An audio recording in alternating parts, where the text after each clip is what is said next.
Hello everybody and welcome to Warlords of Sigrdrifa or Drifa. I get it wrong every week. It's gonna happen.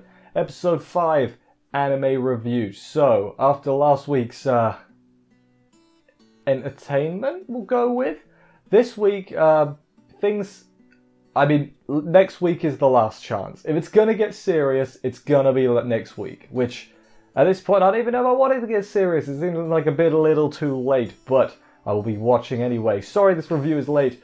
Also, sometimes stuff happens. I don't have any excuses. I got distracted on Sunday and then Monday I couldn't do it because I was out. So, you're getting it now. And Saturday, I don't remember my excuse for Saturday. I probably had one. But yeah, no. At this point, I think I'm going to have to say it'll be out when it's out. You know, I won't get it. It won't be out any later than Tuesday. But it'll be out when it's out. So if you come here every week, it's not going away. It might be late though. So there you go. But no, onto the episode. In this episode itself, we met a new character. We got a little bit more about Sono. The new character, I'm pretty sure, is going to die. Like, I've just got that feeling. You know when you got a feeling? I got that kind of feeling. She's going to save Sonoka next week. And she could be like, I'm sorry for all I did. And then Sonoka's going to be like, oh, she died thinking I hated her. And they're going to be like, no, it's going to be okay. I have no idea if that's true. That's just how I kind of see it going. Could be wrong. Let's get into this week's episode. Let's get into this week's episode, though. Words are easy. And see what went down and do this thing.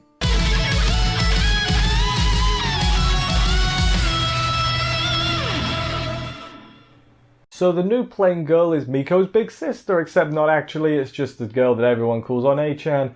I think I remember what they were saying. What was her name? I wrote it down. Amatsuka. She fights all over the place. She's like a freelance, I guess. Always goes to the most dangerous places. So she meets a lot of Valkyries, and they all call her One-chan. So she's probably gonna. I've just got that feeling that she's gonna die, man. She's got that.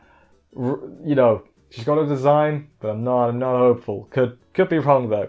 She has 3 dudes too, and the dude bros all stare down, which is less of the dude bros, please. Like, just, they're so annoying, in my opinion. I could be wrong, though. And now we go to the bath, of course, because it's this show. Like, the reason I'm thinking things are still going to get serious, despite how relatively far in we are, right? They seem to be hitting all the easygoing tropes quite easily. Like, we've had a beach episode. We've had they're in the bath. They're all like lovely and having fun. Like, is it just me? Like, am I being an idiot here? Like, I'll be fine if it, and then like towards the end of the episode, like they're like, no, serious. So and death is a thing that happens in this universe. You know, we've seen a lot of death already, or Claudia has. So it could happen again. Who knows? Amatsuka fight all over, as I said a minute ago. Let's ask why she's here. She comes in, and damn, when she comes in the bath, those jiggle physics. It was honestly distracting. It was like, what the hell? Like, why is that so that, basically? You know exactly what I was on about. So there's going to be, this is when we learn about this serious stuff, why she's here, basically. So there's going to be a counter-offense on the Fuji primary pillar, which is a big deal because the last one, everybody died, basically. I think that was the thing from the very first episode where all those planes got killed, just like that. So yeah, we're going to try that again, except that was an America one, but it was the same sort of thing. Odin said he's finally going to help. Azu gets all pissed and Claudia goes with her to go see Odin. And Miko can tell something happened with Amatsuka and Sonoka. She's like, what happened between you two? Sonoka's not there, I should say. She's moody, and she's been moody the whole time. So, yeah, Miko trying to fix things. Azu and Claudia go to see Odin, and Amatsuka's just there loving life. That's the roundup for the bath episode, I guess. Moving on. As I said, the other two go see Odin, and I guess his room just kind of appears, we see. Like, there's a wall, and then there's the door to the theatre. So I guess he just puts his room wherever. Which I was wondering, hey, was he at the base? Like, no, he just is in a cross-dimensional room, I guess. I don't understand it. They ask him about the counter-offense, and he says, I'll talk if you play, though. And then they play, like, Smash Bros. It's Street Fighter. It wasn't Smash Bros. It was Street Fighter they were playing. Azu is not good at it. The plan is, basically, they're going to attack it while it's dormant. It will wake up when attacked, so they've invited the best pilots and everything from all over, so hopefully nothing goes wrong. Everything's going to go wrong. If everything doesn't go wrong, I give up on this show getting serious. But, you know, that's fine. And then, yeah, he wrecks Azu a bit at this game. He says she's a mediocre Valkyrie, but she's very, very clever, basically. So, yeah, and she's all like, I already know that. There's tears coming. He's like, you'll run out of tears soon. I'm like, Odin, you implying she's going to die? Because I'd rather not have Azu die. Kind of like Azu. I think she's the best of the... No, I don't. Claudia's the best of the four. Do I like Azu more than Sonoka? That's the question. I'm not going to do that now, but hey, whatever.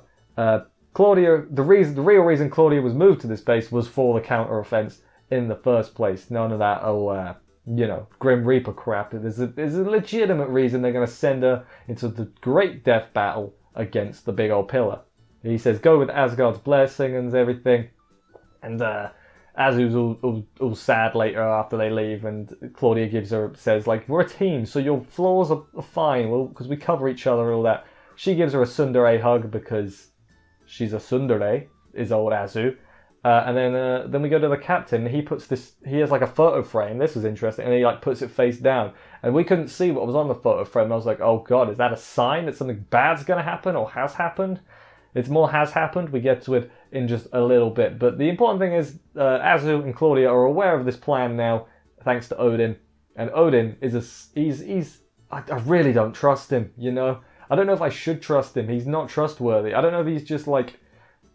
Is he just playing with them? It's like, obviously, humans are humans. He's a god. He doesn't care about the humans, really. I look forward to seeing next week. I'm sorry if I keep saying that. But this week was definitely the setup for next week, and I'm excited for it. We learn that basically all of Japan is going to come send their planes from all over to attack this pillar. But first though, food.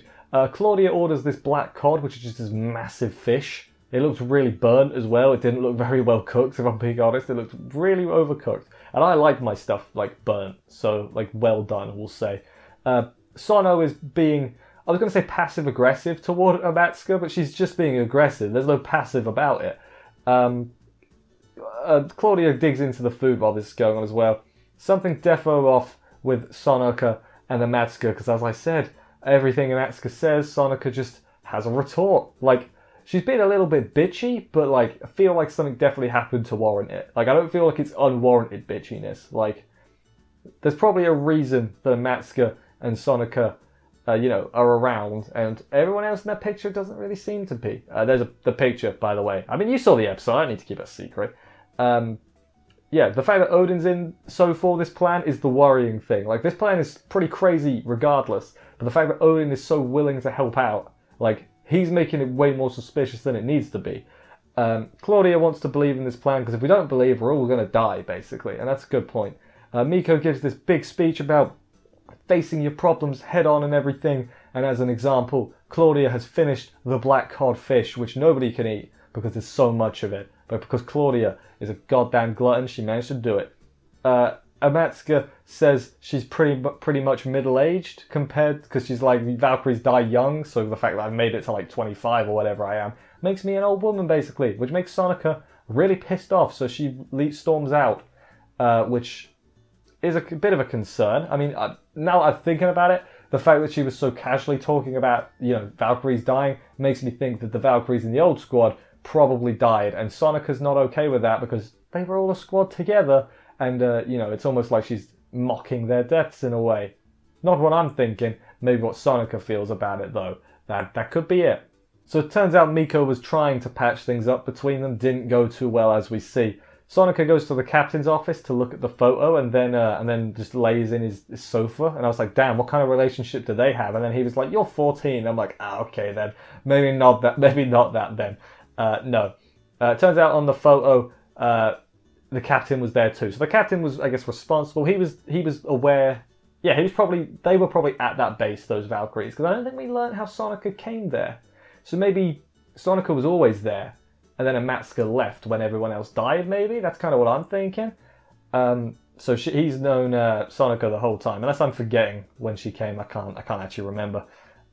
He apologizes for not saying anything about Amatsuka. He says sorry that, you know, basically sorry that you've got to fight when you're 14. Like, we should be fighting, but we can't because we don't have the strength that you Valkyries have, basically.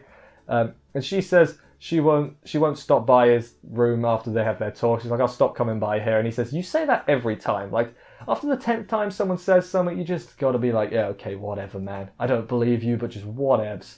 And then he says, like, not being forgiven is what saves me. So my guess is he also might have been responsible, and Sonoka sort of might have something against him, but not as, not as deep as Amatsuka.